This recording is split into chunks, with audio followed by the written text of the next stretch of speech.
بسم الله الرحمن الرحيم. الحمد لله نحمده ونستعينه ونستغفره ونؤمن به ونتوكل عليه ونعوذ بالله من شرور أنفسنا ومن سيئات أعمالنا. من يهده الله فلا مضل له ومن يضلله فلا هادي له. ونشهد أن لا إله إلا الله وحده لا شريك له. ونشهد أن سيدنا ومولانا محمدا عبده ورسوله. وقال الله تعالى في القرآن المجيد والفرقان الحميد: أعوذ بالله من الشيطان الرجيم. بسم الله الرحمن الرحيم. أم تريدون أن تسألوا رسولكم كما سئل موسى من قبل ومن يتبدل الكفر بالإيمان فقد ضل سواء السبيل. ود كثير من أهل الكتاب لو يردونكم من بعد إيمانكم كفارا حسدا من عند أنفسهم من بعد ما تبين لهم الحق. وقال تعالى في موضع آخر: أم يحسدون الناس على ما آتاهم الله من فضله. وقال النبي صلى الله عليه وسلم: إياكم والحسد فإن الحسد يأكل الحسنات كما تأكل النار الحطب أو العشب أو كما قال عليه الصلاة والتسليم.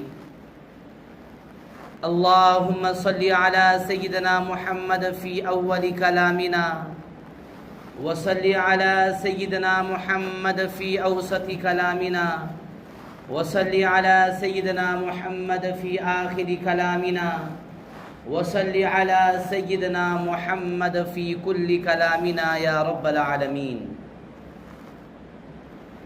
محترم و معزز سامعین کرام، قرآن پاک کی آیت اور احادیث کے روشنی میں جو بات آپ حضرات کے سامنے بیان کرنی ہے وہ ہے ایک مہلک اور خطرناک بیماری کے تعلق سے جو کہ دلوں کے اندر پیدا ہوتی ہے. اس کا نام ہے حسد، جلن، جلسی، جس کو ہم آج کل کے دور میں کوئی بھی اس گناہ سے بچا ہوا نہیں ہے. اب آپ کے سامنے یہ بتایا جائے گا کہ حسد کے طریقے کیا ہیں اور حسد کرنا جائز ہے یا نہیں ہے، اور اس کے نقصانات کیا ہیں. سب سے پہلے تو آپ کے سامنے جو قرآن مجید کی آیت تلاوت کی گئی ہے یہ سورۃ البقرہ پارہ 1 کی آیت ہے، جس کے اندر اللہ تعالیٰ نے کہا: وَدُّوا لَوْ تَكْفُرُونَ كَمَا كَفَرُوا. یعنی اللہ تعالیٰ ان آیات کے ذریعے سے مسلمانوں کو زمانہ جاہلیت کے اندر جو حالات تھے اس کے تعلق سے بتایا. فرمایا: ام تريدون ان تسألوا رسولكم كما سئل موسى من قبل ومن يتبدل الكفر بالإيمان فقد ضل سواء السبيل. ود كثير من أهل الكتاب لو يردونكم من بعد إيمانكم كفارا. یعنی یہ اہل کتاب یعنی جتنے بھی منافقین ہیں اور کافرین ہیں، مشرکین ہیں، ان تمام لوگوں کا ارادہ اور ان کی خواہش یہ ہے کہ اے صحابہ تم بھی نبی کو چھوڑ کر پرانے زمانے کی طرح ہو جاؤ، یعنی تمہیں بھی ہماری طرح بن جاؤ. اگر یہ بنیں گے تبھی ان کو خوشی ہوگی، اور یہ چاہتے بھی یہی ہیں کہ ان کو کسی بھی طریقے سے پیچھے ہٹا دینا چاہیے، اور ان کے درمیان ایمان والی چیز نہیں رہنا، اس کو ہٹانا، یہی ان کا ارادہ ہے. کئی کو ارادہ یہ کرتے ہیں تو فرمایا حسدا من عند انفسہم. ان کا کیا بھی دوسری خواہش نہیں ہے، صرف اس وجہ سے کہ ان کے دلوں کے اندر جلن ہے، ان کے دلوں کے اندر حسد ہے اور ان کے دلوں کے اندر جلسی ہے، اس وجہ سے یہ کر رہے ہیں۔ تو اسی کے مد نظر رکھتے ہوئے آج کل جو مسلمانوں کے اوپر جو آلات کو لایا جا رہا ہے، مساجد کے اوپر بلڈوزر چلایا جا رہا ہے اور مسلمانوں کے گھروں کے اوپر کچھ نہ کچھ دباؤ ڈالا جا رہا ہے اور مسلمانوں کے نوجوانوں کو کسی بھی طریقے کا جاب نہیں دیا جا رہا ہے اور ان کو الگ نگاہ سے دیکھا جاتا ہے، اس کی بھی کوئی خاص وجہ نہیں، صرف یہی وجہ ہے حسد کی وجہ سے وہ لوگ یہ کام کر رہے ہیں اور ان کو یہ برداشت نہیں ہو رہا ہے کہ ان کی آبادی اور ان کی جتنے بھی قومیں بڑھتے چلے جا رہی ہے، مگر وہ لوگ صرف ہم دو ہمارے دو سمجھ کر خاموش بیٹھ چکے ہیں۔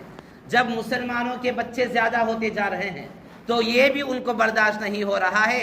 اسی وجہ سے، اسی جلن کی وجہ سے جتنے بھی جگہ پر ہم دیکھتے ہیں، چاہے جاب کرنے والا ہو چاہے نوکری کرنے والا ہو، ہر ایک کو اسی نگاہ سے دیکھا جا رہا ہے۔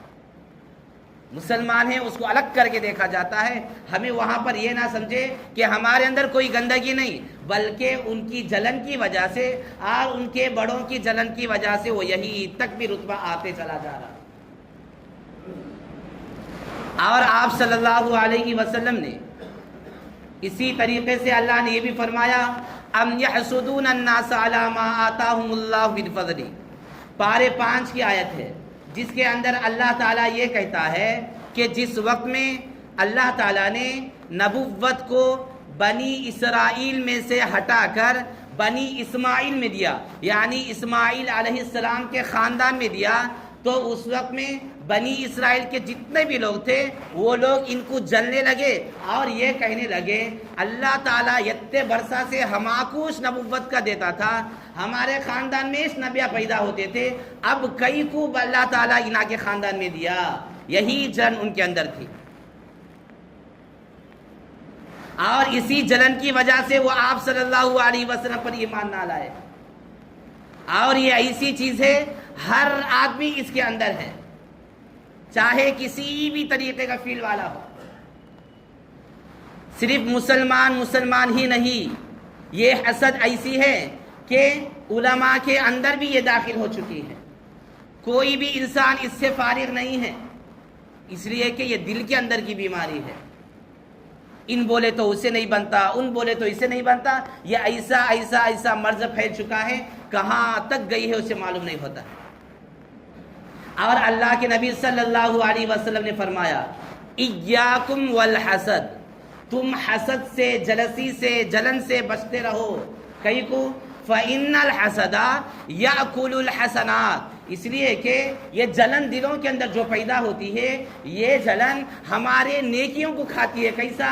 کما تأکل النار الحطب او العشب، جیسا کہ لکڑیاں سوکھی ہوئی ہو تو اس وقت میں جیسے جل جل کر اس کو آگ کھا لیتی ہے، ویسا ہی ہمارے نیک کاموں کو یہ جلن کھاتے چلے جاتا ہے۔ اگرچہ کہ آدمی نماز بھی پڑھ رہا ہے، چاہے آدمی قرآن بھی پڑھ رہا ہے اور چاہے آدمی بہت سارے دینی کاموں کے اندر لگا ہوا ہے، لیکن یہ ایسا کام ہے کہ وہ کام بھی ہوتے رہے گا، اس کے ساتھ میں جلن بھی ہوتا رہے گا۔ لیکن اسی جلن کی وجہ سے ان کتنے بھی نیک کام کرتے کرتے کرتے بڑا پہاڑ بنایا ہوگا، لیکن صرف اس کی وجہ سے پورے جل جل کے راکھ ہوتے چلے جائیں گے۔ اور یہ حسد ایسی چیز ہے کہ آپ صلی اللہ علیہ وسلم نے حسد کو انگار کے ساتھ تشبیہ دی ہے، یعنی آپ صلی اللہ علیہ وسلم نے کہا یہ حسد بھی انگار کے ناد ہے۔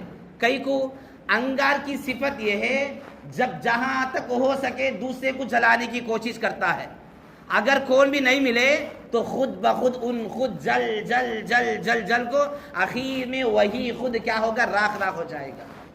ویسا ہی آدمی کے اندر جلن ایسا ہے کہ آدمی جہاں تک ہو سکے کسی کے اوپر رونے کی کوشش کرتا ہے، اگر کون بھی نہیں ملا تو اس وقت میں اپنے اندر اتنا جلتا ہے کہ اسے سکون سے نیند بھی آتی نہیں، ہمیشہ پریشان رہتا ہے جلنے والا۔ اور یہ حسد ایسا گناہ ہے سب سے پہلے آسمانوں کے اندر کیا گیا ہے۔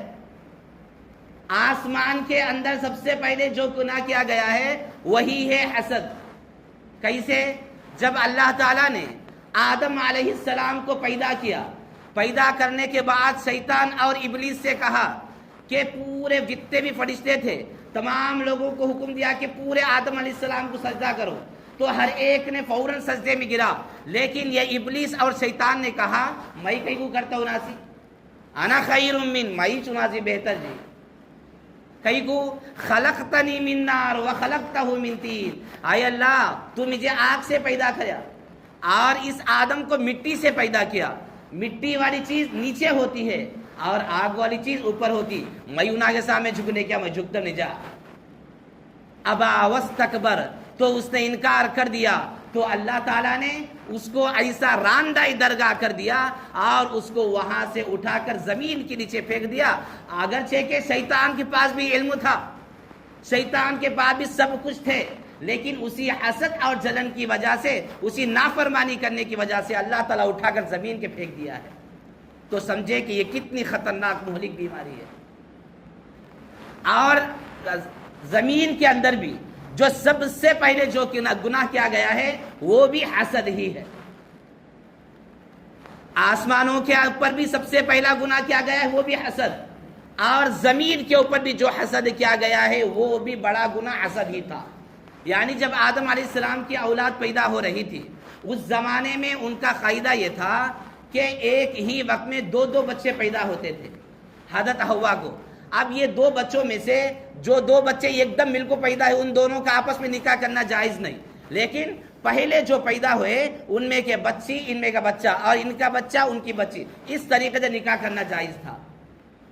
تو وہاں پر یہ بات ہوئی کہ آدم علیہ السلام کے دو بیٹے تھے، جس کا نام تھا قابیل اور دوسرے کا نام تھا حابیل۔ جب قابیل پیدا ہوا تو اس کے ساتھ میں جو بچی پیدا ہوئی اتنی زیادہ خوبصورت تھی، اتنی زیادہ خوبصورت تھی کہ اسی وقت میں وہ اس کے اوپر فدا ہو گیا اور وہ اسی کے ساتھ نکاح کرنا چاہا، لیکن آدم علیہ السلام نے کہا تیرے ساتھ پیدا ہوئی ہے اس وجہ سے تو اس کے ساتھ نکاح نہیں کر سکتا، تیرے ساتھ دوسرے کے ساتھ نکاح کیا جائے گا، اور اس کو جو نکاح کیا جائے گا اور جو اس کا ہے بھائی ہے وہ ہے حابیل، حابیل کے ساتھ اس کا نکاح کیا جائے گا۔ یہ کہنے کی وجہ سے اس کو اتنا جلن پیدا ہو گیا مجھے جو چیز نہیں ملی کہ دوسرا کو بھی نہیں ملنا ہو۔ یہی خواہش کی بنا پر اس نے کیا کیا، سب سے پہلا جو قتل دنیا کے اندر ہوا، سب سے پہلی جو موت دنیا کے اندر ہوئی وہ ہے حابیل کی موت، صرف اپنے بھائی کے اچھی بیوی ملنے کی وجہ سے جل کر اس نے اس کو مار دیا تھا۔ تو سمجھے کہ یہ بیماری اتنی خطرناک ہے کہ آدمی کو کہاں سے کہاں تک پہنچا دیتی ہے۔ اب یہ حسد کے چند درجے ہیں، وہ درجے کیا ہے؟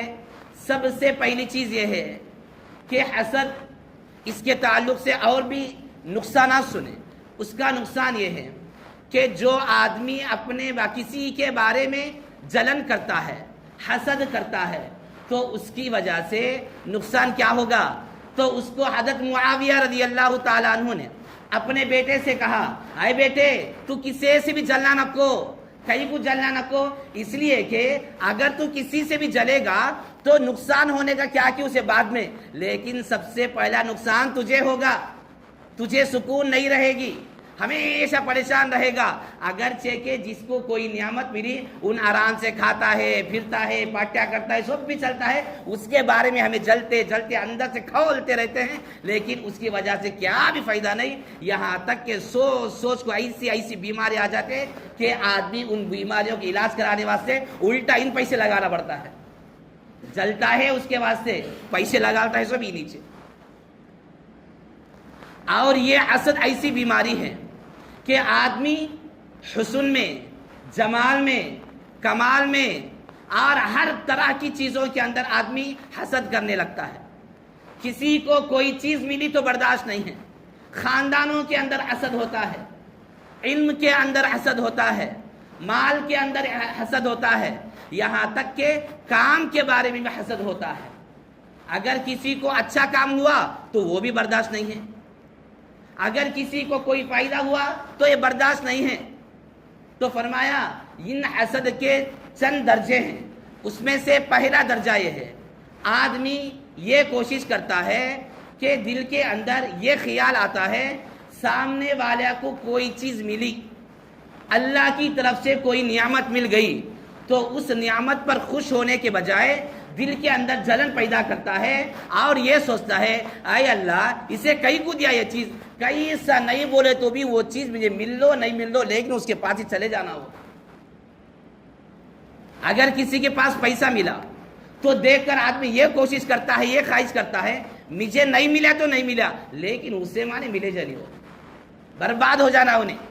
اس وجہ سے آدمی کئی سے خواہش کرتا ہے، اگر کوئی اچھی گاڑی لیا تو اس کے اوپر جلن کرتا ہے، کرتے کرتے اتنا ایسا کوشش کرتا ہے کہ ایک سائنٹسٹ کے جیسا سوچتا ہے اور اتنا خطرناک مسلمان کے بارے میں سوچتا ہے کیا تو بھی ہو کہ اسے ایکسیڈنٹ ہو تو جاتا،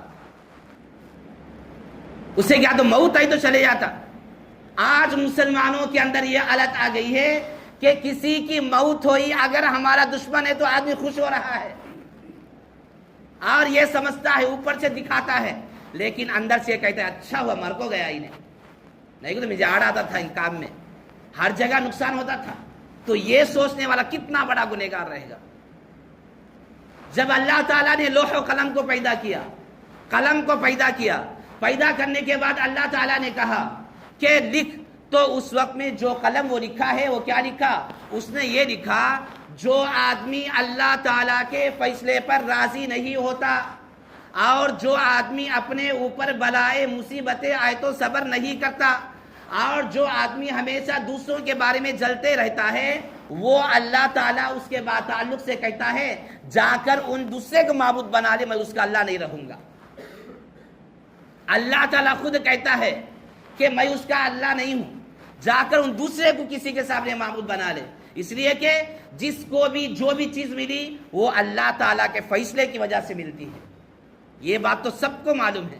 اگر کسی کو علم ملا وہ بھی اللہ کے فیصلے سے ملا، کسی کو گھر ملا اس کو بھی اللہ کے فیصلے سے ملا، اگر کسی کو کوئی چیز مل رہی سب کچھ اللہ کی طرف سے۔ جب اللہ کی طرف سے اسے ملتی ہے تو آدمی اس کے اوپر دیکھ کر جلنا گویا کہ اللہ کے اوپر اعتراض کرتا ہے، اللہ سے کہتا ہے آئی اللہ تو کئی کو سے دیا۔ اگر جو آدمی ایسا الٹا کرے گا تو اس کے تعلق سے فرمایا وہ اپنے ایمان میں سے نکل کر کفر کے اندر مل جاتا ہے۔ ایک ہی دل کے اندر دو چیزیں پیدا نہیں ہوں گی، ایک ہی دل کے اندر دو چیزیں جمع نہیں ہوگی۔ دو چیزیں کیا؟ ایمان، حسد۔ جہاں پر حسد رہے گا وہاں پر ایمان کمزور رہے گا، اگر وہاں پر ایمان کمزور نہیں ہے تو اس وقت میں سمجھ جائے کہ ہمارے دل کے اندر کچھ کھوٹ ہے۔ اور ہمیں فرشتے بھی نہیں ہے کہ ہمارے اندر کس کے بارے میں کیا بھی نہیں ایسا رہتے، کچھ نہ کچھ آتے رہتا۔ اس کے بعد سے علاج کیا ہے اس کو بتائیں گے۔ آپ دوسرے درجے کا، پہلا درجہ تو یہ بتایا آدمی یہ کوشش کرتا ہے کہ اے اللہ اس کے پاس جو چیز ہے اسے پہلے برباد کر ڈال، ناشنم کر ڈال، مجھے دیا تو دیا نہیں تو نہیں۔ دوسرا درجہ ہے آدمی یہ خواہش کرتا ہے اے اللہ اس کے پاس جو چیز ہے اس کا نسی لے کو مجھے دے، اس کا نسی نکال کو مجھے لا کو دے۔ یہ بھی حسد ہے، یہ بھی گناہ ہے، ایسا کرنا بھی جائز نہیں ہے۔ تیسرے نمبر پر ہے کہ کوئی چیز ہے سامنے والے کو ملی تو اس کے اوپر ہمیں یہ خواہش کرنا اے اللہ جو چیز اسے دیا، اسے علم دیا ہے، اسے مال دیا ہے، گھر دیا ہے، کام دیا ہے، ان اچھا رہے ویسا مجھے بھی دے اللہ، تیرے خزانے میں کمی نہیں ہے، اسے کیسا دیا کہ ویسا مجھے بھی دے۔ اگر یہ کریا ہے اس کو کہتے ہیں رشک، اس کو عربی کے اندر کہا جاتا ہے غبطہ، یہ کرنا جائز ہے، ایسا کر سکتے ہیں۔ اور اس کے علاوہ چوتھی چیز یہ ہے کہ آدمی یہ خواہش کرنا کہ اے اللہ جو چیز مجھے ملنا تھا نہیں ملی، میں بڑا یہ بن جانا چاہیے تھا لیکن نہیں بنا، میں نہیں ملے نا، لیکن ہمارے خاندان میں کس سے بھی ملے جانی ہو، ہمارے مسلمانوں میں سے کسے بھی ملے جانی، کئی کو تو بڑا بننا ہے تو معیش بننا، معیش بنے نہیں تو کس سے بنے جانی، یہ بھی کرنا، یہ بھی حسد ہے۔ آخری درجہ یہ فرمایا کہ حسد کا پانچواں درجہ، یہ درجہ بھی خطرناک ہے، جس کے بارے میں ہم سمجھتے ہیں کہ ہمیں بالکل صاف ہے، ہمارا دل صاف ہے، ہمیں اصل بالکل جبرائیل ہمیں یہ سمجھتے ہیں، لیکن یہ یاد رکھیں یہ چیز ایسی ہے ہر آدمی کے اندر ہوتا ہے لیکن اس کو اس کے بارے میں احساس نہیں ہوگا۔ وہ چیز یہ ہے کسی کو سامنے دیکھ کر ہمارے دل کے اندر کیا تو بھی ضرور پیدا ہوتا، سامنے والا ذرہ خوش دکھا گا تو ہمارا برداشت نہیں ہوتا. ارے اتنے روسی نو معمول ہے نا ہوٹل بھی رکھ ڈالے نو. اچھا یہ بھی کرتے ہیں. آدمی وہاں پر یہ سوچتا ہے کہ اور ترقی دیو بول کے نہیں بلکہ اس کے اوپر نظر لگانے کی کوشش کرتا ہے, اس کے اوپر چلتا ہے. لیکن یہ کتنا بھی چلے کیا ابھی نقصان نہیں ہے. جس کے اوپر چلتے ہیں اس کی وجہ سے کوئی نقصان نہیں ہے. حضرت عمر رضی اللہ تعالیٰ عنہ نے کہا آدمی تمام گناہوں سے بالکل پاک پوتر ہو گیا, اچھے کام کرتا ہے, کسی کے نظر میں کیا بھی اچھا نہیں ہے, پورا نقصان کیا بھی بالکل اچھا دکھنے کے بعد کوشش کرتا ہے, سیدھا ہے, تب بھی لوگ اسے یہ کہیں گے ان کا ہی کو سیدھا ہے. ہمارا نات الٹا رہنا تھا ان بھی, ہمارا نات گناہ کے کام کرنا نا. تو حضرت عمر کا مقصد یہ ہے تمہیں کتنا بھی اچھا بن جاؤ لوگ تمہیں نہیں چھوڑیں گے. ہمیشہ آدمی دنیا کے اندر جو بھی کام کرتا ہے اور جو بھی کام کرنے کے بعد سے سوچتا ہے, مثلا اگر آدمی کو داڑھی رکھنے کی خواہش ہے لیکن کیا کہتا ہے لوگ کیا بولنے دے گی, لوگ کیا کہیں گے. اگرچہ کہ اسے ارادہ ہے داڑھی رکھنا لیکن یہ سمجھتا ہے لوگ کیا بولنے دے گی, گھر والے کیا بولنے دے گی. کیا بولیں گے, صرف یہ بولیں گے کیا لاش میں انا للہ و انا الیہ راجعون پڑھیں گے, ابھی کیا بھی کرنے کا نہیں. مرے وقت میں وہ کہیں گے. اس کے علاوہ دنیا کے اندر چاہے تمہیں کسی بھی طریقے کے کام کرتے رہو لوگ ہمیشہ تانا دیتے رہیں گے, اور کتنا بھی دین کا کاموں کے اندر آگے بڑھتے رہو ہر طرح کے لوگ اس کو نیچا کرنے کی کوشش کرتے رہیں گے. ایک مرتبہ کا واقعہ ہے کہ امام غزالی رحمۃ اللہ علیہ نے اپنے کتاب کے اندر ایک واقعہ لکھا. فرمایا ایک بہت بڑا بادشاہ تھا, اس بادشاہ کے دربار میں ایک آدمی یعنی ایک عالم جیسا شخصیت تھا. ان روزانہ بادشاہ کے پاس آتا, آ کر اس کو ذرا اچھے باتیں بول کو جاتا تھا. یہ بادشاہ روزانہ اس کی باتیں سنتا, اس کے اوپر عمل کرتے رہتا تھا. لیکن وہیں پر بیٹھا ہوا ایک آدمی کو یہ برداشت نہیں ہوا. کیا ہو رہی انہیں بادشاہ کا اتنا قریب ہوتے چل جاتا ہے, میرا پاور تھوڑا کم ہوتے چلے جا رہا نا, کیا تو بھی کر کو انہیں دونوں کے درمیان میں چھوٹا انگار لگا کو چھوڑ دینا چاہیے, اسی انگار کے اندر کیا تمہیں نقصان ہو جانا. یہ سمجھ کر اس نے یہ کہا, بادشاہ کے پاس گیا اور کہا کہ بادشاہ یہ جو تمہارے پاس یہ عالم آتے ہیں اس کے بارے میں تمہارا خیال کیا ہے. تو انہوں نے کہا ان بہت اچھا آدمی ہے, ایسا ہے ویسا ہے. تو اس نے کہا بالکل ان خطرناک ہے, دیکھے جیسا نہیں ہے, دکھنے میں دکھتا ہے لیکن اندر سے کچھ اور ہے. تو اس وقت نے بادشاہ نے کہا کئی کو کیا قصہ. تو کہا کہ یہ آدمی تمہارے سے سامنے بیٹھتا نا, بیٹھتے وقت میں ہمیشہ اپنے ناک کے اوپر ہاتھ رکھ لے بیٹھتا. دیکھو نے کہیں رکھ لیتا سو ان یہ کہتا ہے باہر ادنا سب کرنے جا کو کہ بادشاہ کے منہ میں سے باس آتا ہے, اس وجہ سے میں ذرا دور ہٹ کو بیٹھا. یہ بات سن کر بادشاہ کو غصہ آتا ہے, میرے بارے میں ایسی باتیں پھیلاتا ہے کیا انہیں, میرے بارے میں ایسی چیزیں کرتا ہے کیا انہیں. تو اس نے بادشاہ نے کہا جا کو اسے بلا کو لے کر. اب اس بلالے کو جانے کے واسطے یہ آدمی گیا, جا کر اس عالم کے پاس جاتا ہے, جا کر اس سے کہتا ہے, پہلے جا کر یہ نہیں بولتا کہ بادشاہ بلایا بلکہ اس سے پہلے یہ کہتا ہے ہمارے گھر میں تمہارے واسطے ذرے دیر کی دعوتیں آئیے, تھوڑا کھا لے کو دونوں جائیں گے.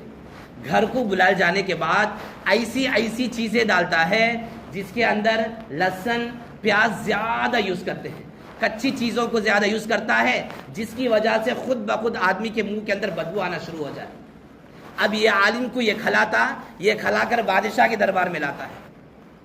اب یہ عالم آتے آتے سوچتا ہے اب میں بات کرے تو بادشاہ کو باس آئے گی جس کی وجہ سے اسے تکلیف ہوگی. یہ سوچ کر جیسے ہی وہاں پہنچنے کے بعد بادشاہ بات کرتے وقت میں ذرا اپنے ناک کے پاس اٹھا کر ہاتھ کو رکھتا ہے. اب رکھتے وقت میں بادشاہ دیکھتا ارے صحیح نہ ان کیا بولا کہ وہ چھوٹا ہے نا, گویا کہ ان میرے بارے میں ایسا بولتا ہے باہر, اور یہاں پر ان جو بیٹھ کر ہیں وہاں پر بھی وہی کام کرتا ہے. اب اس نے فوراً بادشاہ ایک چٹھی اٹھاتا ہے, اس کے اندر ایک لکھ دیتا ہے کہ اس کو قتل کر دیا جائے, لکھ کر فلاں ایک آدمی کے پاس بھیجنے کی کوشش کرتا ہے. وہ بھیجنے کے بعد کسے بھیجتا, اسی عالم کو دیتا ہے ہاتھ میں, لے جا کو اس ایک آدمی کے پاس لے جا کو ایک چٹھی دو. اس عالم کو معلوم نہیں کہ اس کے اندر کیا ہے, راز کے اندر بات کو رکھ کر بھیج دیا گیا. اور جس آدمی کے پاس بھیجا جا رہا ہے وہ بہت بڑا روڑی قسم کا آدمی ہوتا ہے. اگر وہ اس کے پاس اس خط کو لے کر جائے گا تو اس عالم کو وہ ختم کر دے گا. تو لہذا یہ عالم اس خط کو لے کر جاتا, جاتے جاتے درمیان میں وہی آدمی آتا ہے جس نے لہسن اور جو جلن کی وجہ سے بہت سارے چیزیں کھلایا تھا. وہ آ کر ہاتھ میں دیکھتا ہے، ہاتھ کے اندر یہ خوبصورت خط ہوتا ہے. تو ان سمجھ جاتا ہے بادشاہ کیا کہ بڑا انعام لکھ کو دے ڈالا اسے. اس کے واسطے ان کیا کرتا، یہ کیا ہے کہ چٹھی مجھے دے ڈالو، میں ہی لے کو جاتا ہوں بادشاہ گن. تو وہ کہتا ہے، وہ جو عالم وہ کہتے ہیں نہیں مجھے دیا گیا ہے، نہیں میں ہی لے کو جاتا ہوں. اس کے اندر کیا ہے کہ وہ لاکھوں میں دیتا ہوں تمہارا. یہ سوچ کر یہ آدمی اس چٹھی کو لے کر اس روڑی کے پاس جاتا ہے. جیسے ہی وہ گیا وہ پڑھتا ہے، پڑھنے کے بعد کہتا ہے تجھے قتل کرنے کے حکم دیا گیا ہے. تو اس وقت میں پریشان ہوتا ہے، مجھے کہ قتل کر دے، اصل یہ چٹھی مجھے دیے نہیں، اسے دیے. لیکن اس وقت میں وہ آدمی کہتا ہے بادشاہ ایک بار بھیج ڈالنے کے بعد ابھی اس کے بارے میں ہمیں کیا بھی سوچتے نہیں، چلو ختم کر دو. اس کو ختم کر دیا جاتا ہے. پھر اس کے بعد دوسرے دن وہی عالم پھر بادشاہ کی مجلس میں آتا ہے. آتے ہی بادشاہ دیکھ کر پریشان، انہوں کیا کل ان کے بارے میں قتل کرنا بول کو بولے نا میں. تو اس وقت میں جیسے ہی پہنچنے کے بعد بادشاہ کے پاس جو کچھ بھی حالت پیش آئی پورا سنا دیا جاتا ہے. تو اس کی وجہ سے بادشاہ سمجھ جاتا ہے یہ آدمی صحیح تھا اور وہ آدمی جلن کی وجہ سے یہ کام کیا ہے. اور یہ جلن کی وجہ سے آدمی اتنا نقصان کر لیتا ہے. اپنے اعمال اکارت ہوتے ہیں، روزانہ ہمیں نمازیں پڑھ رہے ہیں، روزانہ قرآن پڑھ رہے ہیں، لیکن دلوں کے اندر جلن رکھنے کی وجہ سے کبھی بھی کامیاب نہیں ہوں گے. دوسرے نمبر پر اگر ہمیں کسی کے اور دکانیں کھلنے کی وجہ سے جلتے ہیں، ارے اللہ تعالیٰ اسے ابھی کو دکان دیا، ایسا دیا اور اسے روزانہ کام دیا، یہ جلتے رہیں گے تو اس کی وجہ سے نقصان کیا ہوگا، اسے ہوتا کہ نہیں کہ معلوم نہیں، اس سے پہلے ہماری دکان ٹھپ پڑ جائے گی. اگر اپنے دکان کو ٹھپ پڑا رہا ہے تو دوسروں کے بارے میں چلتے رہے. اچھا اب ہمیں کیا کرنا، ہمیں فرشتے تو نہیں نا، ہم گناہ کے نا کے بارے میں روزانہ آتے رہتے کیا کہ خیالات، اس خیال کی وجہ سے ہمیں کیا کرنا ہے. تو اس کے تعلق سے بڑوں نے بتایا اس کا خاص طور پر طریقہ یہ ہے کہ آدمی خاص طور پر جس کے بارے میں جلن ہوتا ہے کہ اس کا نام لے لے کو دعا کرے. وہ پہلے جو اس کے بارے میں اسے کیا تو ملے تو ہمیں خوش نہیں، اب دعا کرو تو کیسا کرتا کون تو بھی. لیکن بتایا یہی اس کا علاج ہے کہ جس آدمی کے بارے میں ہمارے کو جل رہا ہے، دل کے اندر ہمیشہ اس کے بارے میں بدگمانی ہی پیدا ہوتی ہے، تو اس وقت میں آدمی سب سے پہلے نمبر پر یہ کام کرے کہ اس کے بارے میں نام لے کو دعا کرے. آئے اللہ اس کی نعمتوں کو اور بڑھا. یہ بزرگوں کا مجرب عمل ہے. فرمایا 3 دن یا اخیر درجے میں 40 دن تک اگر آدمی یہ کام کرتا رہے گا تو اس کے نتیجے میں کیا ہوگا، اس کے بارے میں محبت کرنا پیدا ہو جائے گا، اس کے دل کے اندر ہماری محبت پیدا اللہ تعالیٰ کر دے گا. دوسرا کام یہ ہے کچھ نہ کچھ ہدیہ گفٹ دیتے رہا کرو، اس لیے کہ آپ صلی اللہ علیہ وسلم نے فرمایا آدمی جس سے جل رہا ہے اس سے کچھ نہ کچھ ہدیہ دے گا، تحفہ دے گا، اس کی وجہ سے اللہ تعالیٰ ان کے درمیان محبت پیدا کر دے گا. اگر ہمیں چھوٹی چیزیں بھی ہدیہ دینے کی کوشش کرتے رہیں گے اللہ ایسی محبت پیدا کرے گا کہ ہمارے درمیان، اس لیے کہ یہ ہدیہ دینا، تحفہ دینا، یہ کوئی بڑی بڑی چیزوں کو لا کر دینے کی ضرورت نہیں ہے. ایسا نہیں کہ بڑے بڑے چیزوں کو لانے دینی، بلکہ چھوٹی چھوٹی چیزوں کے اندر بھی اگر آدمی دیتا رہے گا تو اس کی وجہ سے محبت کو پیدا کرے گا، اور محبت کے نتیجے میں اللہ تعالیٰ ان دونوں کے درمیان میں جتنے بھی گناہ ہوتے گئے یہ تمام کو ختم کرتا چلا جائے گا. اور تیسرے نمبر پر یہ فرمایا کہ اس جلن کی وجہ سے نقصان ہمیشہ یہی ہوگا، اپنا گھر برباد ہوگا. وہ کیسا؟ اپنا گھر اس لیے برباد ہوگا، آدمی جس کے بارے میں یہ جل رہا ہے اللہ تعالیٰ اسے روز کام دیتا ہے نا، اللہ تعالیٰ روز اسے دکانہ دیتا ہے نا، اللہ تعالیٰ اسے روزانہ مال دے رہا ہے نا، اللہ تعالیٰ اس کا درجہ روزانہ بڑھاتا ہے نا، اللہ اس کا عہدہ بڑھاتا جاتا ہے نا، ان پرسوں تک کس سے مالی تھا کتنے جنا معلوم ہوتا جاتا ہے نا. یہ سمجھ کر آدمی اپنے دل کے اندر جلن پیدا کرتا ہے تو اللہ تعالیٰ سب سے پہلے اس کو تو بیمار کر دے گا. ایسی بیماری آئیں گے کہ آدمی اس کے بارے میں احساس نہیں ہوگا، کتنے بھی ڈاکٹروں کے پاس چلا جائے لیکن اصل جو اللہ کی طرف سے جو خطرناک مہلک ہے اگر اس کو ختم نہیں کرے گا اس وقت تک اسے کوئی بھی ڈاکٹر نہیں ختم کر سکے گا. اس لیے آدمی ہمیشہ جو کچھ بھی کرتا ہے اپنے گناہ کے اوپر نظر ڈالے. خصوصاً اللہ تعالیٰ یہ کہتا ہے جب بھی تمہارے اوپر کوئی اچھائی آتی ہے تو سمجھو کہ اللہ کی طرف سے، اگر تمہارے اوپر کوئی مصیبت آتے ہیں، حالات آتے ہیں، پریشانی آتے ہیں تو اٹھا کر اللہ کے اوپر داؤں رکھو۔ اللہ تعالیٰ کہتا ہے یہ تمہارے کاموں کی وجہ سے ہو رہا ہے، تمہارے برے کاموں کی وجہ سے، تمہارے گناہوں کی وجہ سے ہوتا ہے، اس وجہ سے ان گناہوں سے بچنے کی کوشش کرے۔ اور یہ حسد ایسی بیماری کہ آدمی دل کے اندر پیدا ہوگا تو اس کی وجہ سے دل میں نہ اللہ تعالیٰ کے لیے جگہ رہے گی نہ کسی اور چیز کے۔ جب اللہ تعالیٰ کے لیے جگہ نہیں رہی تو اس وقت میں ہمارا ایمان بھی قائم نہیں رہے گا۔ اللہ تعالیٰ سے دعا ہے کہ اللہ تعالیٰ ہمیں حسد جیسی مہلک بیماری سے ہماری اور سارے امت مسلمہ کی حفاظت فرمائے، آمین۔